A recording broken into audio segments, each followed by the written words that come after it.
प्यारे बच्चों, आज हम लोग एक्सरसाइज सोल्यूशन सॉल्व करेंगे। किस एक्सरसाइज का? यूनिट एंड मेजरमेंट का। यूनिट एंड मेजरमेंट का एक्सरसाइज में हमने आपको जो है पहले क्वेश्चन नंबर 1 से लेकर क्वेश्चन नंबर 15 तक का सोल्यूशन दिया था। आप उसको देख चुके होंगे, समझ चुके होंगे। आइए हम क्वेश्चन नंबर 16 सॉल्व करते हैं। इस क्वेश्चन नंबर 16 को सॉल्व करने से पहले मैं आपसे एक छोटा सा रिक्वेस्ट करना चाहता हूँ। यदि आप मेरे चैनल पर नए हैं, अब तक मेरे चैनल को सब्सक्राइब नहीं किए हैं, तो प्लीज़ एंड प्लीज़ मेरे चैनल को सब्सक्राइब करिए तथा बेल आइकन जरूर दबाइए। आइए हम देखते हैं क्वेश्चन नंबर 16 कह रहा है कि the unit of length convenient on the atomic scale is known as the angstrom and it is denoted by angstrom. 1 angstrom equal to 10 to power minus 10 meter. The size of the hydrogen atom is about 0.5 angstrom. What is the total atomic volume in meter cube of mole of a hydrogen atom?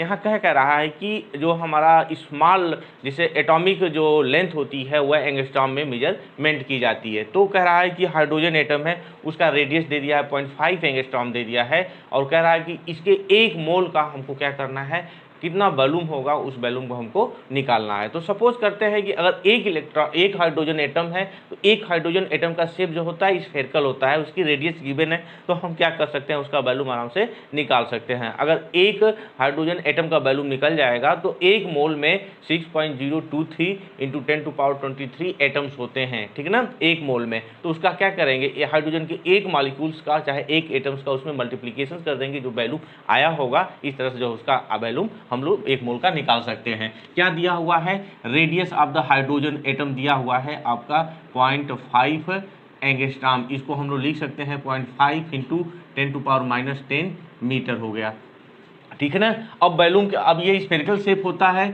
तो VH कितना हो जाएगा, उसका जो है 4/3 पाई are का cube हो जाएगा। यहाँ वैल्यू रख देंगे 4/3 और पाई का मान 22/7 और यहाँ से 0.5 into 10 to power minus 10 metre का होल क्यूब हो जाएगा। आफ्टर सोल्यूशन इसको निकालेंगे तो आपका कितना आएगा, 0.524 इंटू 10 टू पावर माइनस 30 हो जाएगा। इतना इसका क्या हो गया, मीटर क्यूब इसका वॉल्यूम हो गया, ठीक ना।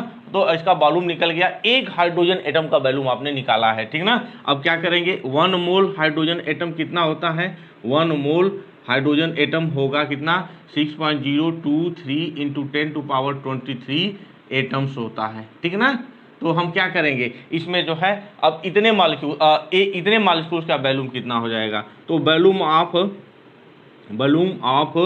1 मोल ऑफ हाइड्रोजन एटम्स कितना हो जाएगा, वही N Avogadro into volume of 1 hydrogen atoms. यह क्या है, नंबर ऑफ एवोगैड्रो है। यहाँ से हम क्या करेंगे, 6.023 इंटू 10 टू पावर 23 और इसका कितना आया है 0.524 into 10 to power minus 30 metre का क्यूब आया है। फाइनली जब इसको आप सॉल्व करेंगे तो इसका वैल्यूम आ जाएगा कितना, 3.16 इंटू 10 टू पावर कितना -7 मीटर का क्यूब, -7 हो जाएगा यहाँ से मीटर का क्यूब। तो ये रहा आपके हाइड्रोजन के एक मोल का वॉल्यूम, जिस तरह से हमने इसको आपको कैलकुलेट करके दिखा दिया, यह इसका वॉल्यूम हो गया, ठीक ना। आइए हम अगला क्वेश्चन देखते हैं। क्वेश्चन नंबर 17 क्या कह रहा है, क्वेश्चन नंबर हम 17 सॉल्व करते हैं। क्वेश्चन नंबर 17 क्या कह रहा है, पहले उसको हम लोग सॉल्व करते हैं, ठीक है ना। कह रहा है क्वेश्चन नंबर 17 की 1 mole of an ideal gas has a standard temperature and pressure occupied कितना 22.4 लीटर, मोलर वैल्यूम इसको बोलते हैं। What is the ratio of molar volume to the atomic volume of a mole of a hydrogen, take the size of hydrogen molecule to be the about 1 angstrom, what is the ratio is large, यह ratio large क्यों है। यानी कि same पिछला question ही 2.17 कह रहा है कि 1 मोलर वैल्यूम, किसी भी एटम्स का मोलर वॉल्यूम कितना होता है 22.4 लीटर होता है, ठीक ना। तो कह रहा है कि हाइड्रोजन की जो नियरेस्ट रेडियस है, हम नियरेस्ट एंगस्ट्रॉम के करीब है। तो अभी पीछे हमने क्वेश्चन आपको सॉल्व करके दिखाया था, हम मान लेते हैं यही है एटम्स है, उसकी साइज कितनी है, रेडियस कितनी है 0.5 into 10 to power minus 10 metre है, ठीक ना। इसी को हम स्टैंडर्ड मान करके हम देखते हैं कि जो उसका मोलर वॉल्यूम है और एटॉमिक वॉल्यूम है दोनों में कितने का डिफरेंस आ रहा है। तो हम सपोज कर लेते हैं कि उसकी रेडियस जो है कितना है 0.5 इंटू नियर अबाउट हम कर सकते हैं इतना मीटर जो होगी 1 एंगस्ट्रॉम, यानी कि नियर अबाउट 1 एंगस्ट्रॉम के करीब हो गया। तो हम VH निकालेंगे, तो 4/3 पाई आर का क्यूब, 4/3 गुणते 22/7, आर की वैल्यू 0.5 इंटू 10⁻⁻10 मीटर का होल क्यूब, यह आएगा आपका 0.524 इंटू 10⁻30 मीटर का क्यूब हो गया। अब 1 मोल में कितना होता है? 1 मोल में 6.023 इंटू 10⁻23 एटम्स होते हैं। तो जो वैल्यूम हम इसका निकालें, मोलर वैल्यूम कितना हो जाएगा इसका? एटॉमिक वैल्यूम, ठीक ना, इसका एटॉमिक वैल्यूम हो जाएगा एवोगैड्रो नंबर्स इनटू कितना आपका VH, तो वह है एवोगैड्रो नंबर 6.03 इंटू 10⁻23 और उसका वैल्यूम कितना है? 0.524 इंटू 10⁻30 मीटर का क्यूब हो गया। यह आ जाएगा आपका 3 कितना आया था? 16 आया था ना, इसको कैलकुलेट किए थे तो 3.16 इंटू 10⁻7 मीटर का क्यूब हो गया, ठीक ना। अब मोलर वैल्यू कितना होता है? VM की वैल्यू होती है 22.4 लीटर, और 1 लीटर में कितना मीटर क्यूब होता है? तो 1 लीटर इक्वल टू 10⁻³ मीटर का क्यूब हो जाएगा, ठीक ना। तो यहाँ हम इसकी वैल्यू सब्स्टिट्यूट करेंगे तो 22.4 इंटू 10⁻³ मीटर का क्यूब हो गया। अब पूछ कर रहा है रेशियो, यानी कि VM मोलर वैल्यूम और एटॉमिक वैल्यूम की वैल्यू रेशियो पूछ रहा है। तो क्या आएगा यहाँ से? आपका है 22.4 इंटू 10⁻³ और नीचे कितना है? 3.16 इंटू 10⁻7। आफ्टर कैलकुलेशंस ये मिलेगा क्या आपका? मिलेगा 7.08 इंटू 10⁴ टाइम्स। तो यहाँ क्या देख रहे हैं कि उसका जो है मोलर वॉल्यूम क्या है? उसके एटॉमिक वॉल्यूम से ज़्यादा है। इसका क्या मतलब है? इसका यही रीजन है कि inter atomic separation of hydrogen atoms, जो हाइड्रोजन एटम का इंटर एटॉमिक सेपरेशन होता है, क्या होता है? वह ग्रेटर देन होता है size of the hydrogen atoms. इसके वजह से यह जो होता है उसका मोलर वैल्यूम क्या आता है? उसके जो है एटॉमिक वैल्यूम से ज़्यादा आता है, यही इसका रीजन है। तो ये रहा आपका क्वेश्चन नंबर 17। आइए हम देखते हैं क्वेश्चन नंबर 18 क्या कर रहा है। क्वेश्चन नंबर 18 सॉल्व करते हैं। ओके, आइए देखते हैं क्वेश्चन नंबर 18 क्या है। ठीक, आइए देखते हैं। कह रहा है कि the unit of explain the common observation clearly. If you look out of the window of a fast moving train, the nearby trees, houses, etc. seem to be move rapidly in a direction opposite to the train motion, but the distance objects, hilltops, moon size, etc. seem to be stationary. In fact, since you are aware that you are moving, these distance objects seem to move with you. ठीक है ना। क्या कह रहा है कि हम अगर ट्रेन में हो, हम बस में हैं, हम 4 व्हीलर्स में हो, अगर हम मूवमेंट करते हैं तो जो हमारे नियरर ऑब्जेक्ट्स होते हैं वह मूविंग, मतलब हमारे डायरेक्शंस के अपोजिट डायरेक्शन से वो मूव करते हुए दिखाई देते हैं, ठीक है ना। तो ये ऐसा क्यों होता है? अगर हम कोई बड़ी चीज़ हो, बहुत दूरी पर चीज़ें स्थित हो, बहुत लॉन्ग डिस्टेंस पर हो, जब हम उसको ऑब्जर्व करते हैं तो वह जो है स्टेशनरी दिखाई देता है। लाइक मून्स हो गया, लाइक लॉन्ग ट्रीज हो गए, बहुत फार अवे हैं, हिल्स हो गए, सो ऑन, इस तरह से तो वो मूवमेंट करते हुए दिखाई नहीं देते हैं। क्या दिखाई देता है? जो नियरर ऑब्जेक्ट्स होते हैं, ट्रीज हो गए, हाउसेज हो गए, जो नियर होते हैं वह हमसे दूर भागते हुए दिखाई देते हैं। ऐसा क्यों होता है? तो किसी चीज़ को दिखाई देना किस पर डिपेंड करता है? Line of site. Line of site क्या है पहले उसको देखते हैं। सपोज करिए यह हमारी आँख है, इस आँख से हम लोग क्या कर रहे हैं? किसी चीज़ को देख रहे हैं, इस तरह से हम लोग, ठीक है ना। तो हमारा यह क्या हो गया? कोई एक ऑब्जेक्ट हो गया। अब यहाँ से एक इमेजिनरी लाइन हम ड्रॉप आउट करते हैं, इसी को हम लोग क्या कहते हैं? लाइन ऑफ साइट होता है, ठीक ना। अब वस्तु का दिखाई देना हमको लाइन ऑफ साइट पर डिपेंड करता है। तो जो नियरर ऑब्जेक्ट है, लाइन ऑफ साइट की वैल्यू क्या होती है? बहुत ही कम होती है। और जो नियरर ऑब्जेक्ट के लिए ये लाइन ऑफ साइट क्या होता है? जस्ट तुरंत चेंज होता है। जब तुरंत चेंज होता है तो क्या होता है? वह जो है वह उसका पोजीशन, उसका मोशन, भले भी वह स्टेशनरी हो, बट उसका पोजीशन हमारे मोशन के रिस्पेक्ट में क्या होता है? चेंज होता है। इसलिए क्यों चेंज होता है? क्योंकि लाइन ऑफ साइट की वैल्यू बहुत कम है, बहुत अल्प दूरी पर है, इसलिए माइन्यूट नहीं तो कर सकते, लेकिन बहुत ही अल्प दूरी है, कंपेरिजन टू लॉन्गेस्ट डिस्टेंस। इसलिए उसको हम क्या करते हैं? उसको जो है हम देखते हैं कि वो हमसे दूर भागती हुई दिखाई देती है। But like moons, like stars, like जो है हिल्स, etc. बहुत दूर पर स्थित होते हैं, वह हमको स्टेशनरी दिखाई देते हैं। क्यों दिखाई देते हैं? कि लाइन ऑफ साइट क्या है? वह वेरी नहीं करती है, वह लॉन्ग डिस्टेंस होने की वजह से वह क्या करती है, वह फिक्स होती है, इसलिए वह हमको भागते हुए दिखाई नहीं देते हैं हमारे अपोजिट डायरेक्शंस में। ठीक ना, ये रहा क्वेश्चन नंबर 18। आइए हम देखते हैं क्वेश्चन नंबर 19 क्या कर रहा है। क्वेश्चन नंबर 19 देखते हैं। क्वेश्चन नंबर 19 क्या कर रहा है, कह रहा है कि the principle of parallax in section 2.31 is use to the determine the distance of very distance stars. The baseline AB is the line joining the Earth to location 6 months apart on the orbit around the Sun. That is, the baseline is about a diameter of the Earth orbit 3 into 10 to power कितना 11 meter. However, even the nearest star are so distant that with such a long baseline, they show parallax only the order of 1 second of arc. So, a parsec is a convenient unit of length on the astronomical scale. It is the distance of an object that will show a parallax of 1 second from the opposite end of the baseline equal to the distance from the earth to the sun. How much is a parsec in terms of meter?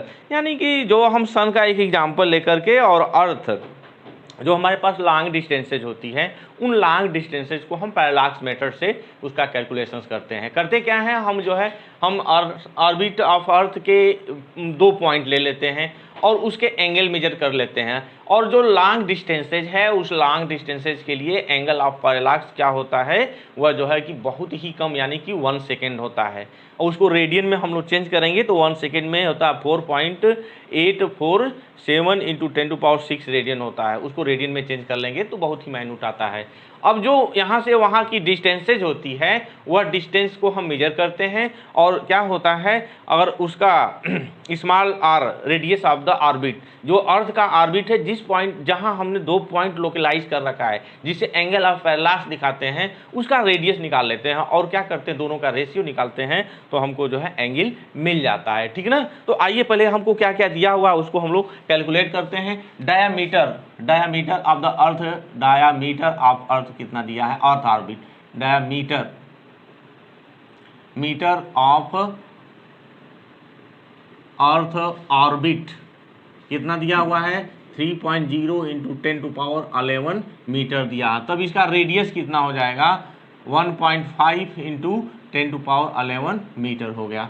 ठीक है ना, angle कितना दिया हुआ है, 1 second दिया हुआ है, तो इसको लिख सकते हैं हम लोग 1 सेकेंड को कन्वर्ट करेंगे, इसमें हम रेडियन में कन्वर्ट करेंगे तो 4.847 इंटू 10⁻6 यह जो है रेडियन होता है। ठीक ना, अब क्या करना है हमको, डिस्टेंस ऑफ द स्टार्स, अगर डी क्या हो, डिस्टेंस ऑफ द स्टार्स हो, डिस्टेंस ऑफ द स्टार हो, तब के कंडीशंस में हमको एंगल जो डिफाइन होगा थीटा इक्वल टू बटा में डी होता है। यह थीटा किस में दिया है, 1 मिनट में दिया हुआ है, और उसकी रेडियस आपने निकाला 1.5 इंटू 10⁻11 मीटर, और डिस्टेंस हमको नहीं मालूम है। तो यहाँ से हम क्या करेंगे, उसका हम लोग डिस्टेंस निकालेंगे। ठीक है ना, यह रेडियन -6 होता है, +6 नहीं होता है। ठीक है ना, तो आफ्टर कैलकुलेशंस यहाँ हम लोग क्या पाएंगे, यहाँ से डी की वैल्यू मिलेगी 1.5 इंटू 10⁻11 और बटा में उसकी वैल्यू क्या आई थी, 4.847 इंटू 10⁻6, यह जो है क्या हो जाएगा, इतना मीटर हो जाएगा। आफ्टर कैलकुलेशन से हमको मिलेगा कितना, 3.09, डी की वैल्यू आएगी 3.09 इंटू 10⁻16 मीटर, और इसी को हम लोग क्या कहते हैं, 1 पार्सेक कहते हैं। यह जो डिस्टेंस होती है सन से, यह हो जाएगी वह आपका 1 पार्सेक। 1 पार्सेक की वैल्यू कितनी होगी, नियर अबाउट इतना होता है, इक्वल एग्जैक्ट नहीं होता है। तो 1 पार्सेक की वैल्यू कितना हो जाएगी, 3.09 इंटू 10⁻7 मीटर हो गई। ठीक है ना, तो ये रहा आपका क्वेश्चन नंबर 19। आइए हम देखते हैं आज क्वेश्चन नंबर 20। क्वेश्चन नंबर 20 क्या कर रहा है, आइए उसको हम लोग पहले देख लेते हैं तो फिर उसका सोल्यूशंस निकालते हैं। ठीक है ना, क्या कर रहा है कि the nearest star to our solar system is 4.29 light years away. How much is this distance in term of parsec? How much parallax would this star named Alpha Centauri so when viewed from the two location of the Earth 6 months apart in the orbit around the Sun?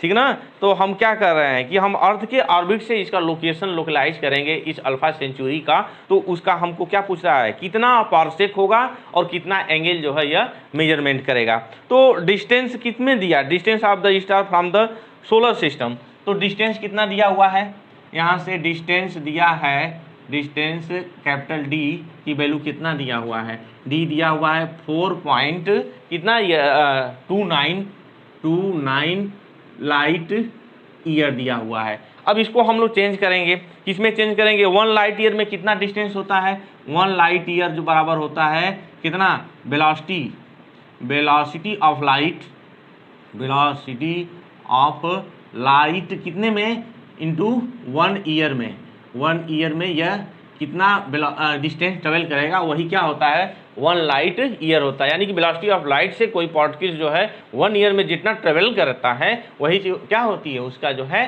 कह सकते हैं light year defined होता है, ठीक ना। तो light year को defined velocity of light कितनी है 3.0 इंटू 10⁸ मीटर पर सेकेंड, और 1 ईयर में क्या होता है 365 डे इंटू कितना 24 our into 60 minute into 60 second, इतना जो है वह डिस्टेंस होता है। इसको हम मीटर में कन्वर्ट कर सकते हैं। तो यह पूरा कैलकुलेशंस के बाद आएगा कितना जो है 94608, आफ्टर कैलकुलेशंस क्या आएगा 94608 इंटू 10⁻, कितना आपका हो जाएगा 11 मीटर, या आ गया 1 लाइट ईयर में। लेकिन कितना लाइट ईयर लग रहा है 4.2 लाइट ईयर। तो यह हम 4.29 लाइट ईयर को कन्वर्ट करेंगे तो 4.29 इंटू 94608 इंटू 10⁻11 यह मीटर हो गया। तो हम क्या करेंगे, इसको कन्वर्ट करेंगे, इसमें मल्टीप्लीकेशंस करेंगे तो कितना मिलेगा, मिलेगा हमारा यह आएगा कितना लगभग 3 कितना आया था 4.05 868.32 इंटू 10⁻11 मीटर, यह आ गया हमारा कितना 4.29 लाइट ईयर में। इसकी वैल्यू हमने कैलकुलेट कर लिया, ठीक ना। अब आगे हम देखते हैं इसको 1 पारसेक में होता कितना है, 1 जो है पारसेक की वैल्यू होती है, अभी अभी हमने पिछले क्वेश्चन में आपको कैलकुलेट करके दिखाया था 1 पारसेक कितना आया था हमारा, 1 पारसेक की वैल्यू होती है 3.08 इंटू 10⁻16 मीटर। तो कह रहा है कि इतना मीटर में हुआ कितना पारसेक डिस्टेंस ट्रेवल करेगा। तो अब 4.29 लाइट ईयर में क्या हो जाएगा, हम क्या करेंगे इसमें इसका डिवीजन कर देंगे, किसमें 405,868.32 इंटू 10⁻11 बटा में 3.08 इंटू 10⁻16, यह क्या हो जाएगा पर सेक हो जाएगा। यह कैलकुलेशन के बाद कितना आएगा, लगभग आ जाएगा 1.32 पर सेक। ये पहला आंसर इसका निकल गया। अब पूछ क्या रहा है कि इसका पैरेलैक्स कितना होगा, इसका एंगल कितना होगा। ये पैरेलैक्स मेथड से इसका एंगल हम लोग निकालेंगे। तो हम लोग जानते हैं कि थीटा इक्वल टू कितना होता है R/D होता है, और radius of the earth orbit मालूम है कितना दिया है 3 पॉइंट कितना है 3 नियर अबाउट 3 इंटू 10⁻11 है, और इसका डायमीटर कितना, डिस्टेंस कितना आया है, इसका डिस्टेंस हम लोग कैलकुलेट किए हैं तो आया है 405,868.32 इंटू 10⁻11। और यहाँ जब हम इसको कैलकुलेट करेंगे आफ्टर कैलकुलेशंस कितना आ जाएगा, यह आ जाएगा रेडियन में आएगा 7.39 इंटू 10⁻6 रेडियन हो गया। बट 1 सेकेंड में कितना रेडियन होता है, 1 सेकेंड इक्वल टू कितना 4.85 इंटू 10⁻ कितना -6 रेडियन हो गया। अब यहाँ से हम निकाल लेंगे उसका एंगल कितना आ जाएगा, ठीक है ना। तो 7.39 इंटू 10⁻6 रेडियन को चेंज करेंगे तो 7.39 इंटू 10⁻6 और 4.85 इंटू 10⁻6, अब इतना हो जाएगा आपका किस में आएगा मिनट सेकेंड में आएगा, 1.52 सेकेंड आ गया। तो इस तरह से ये रहा आपका क्वेश्चन नंबर 20। आप इसको देख लेंगे, इसका स्क्रीनशॉट आप ले लेंगे। ठीक है बच्चों, तो ये रहा आपका एक्सरसाइज यूनिट एंड मेजरमेंट का क्वेश्चन नंबर 16 से लेकर के क्वेश्चन नंबर 20 तक का आपको समझ में आ गया होगा। आप इसको समझ गए होंगे। अगर समझ में आ गया है तो प्लीज़ एंड प्लीज़ मेरे चैनल को सब्सक्राइब करिए तथा बेल आइकन जरूर दबाइए। धन्यवाद।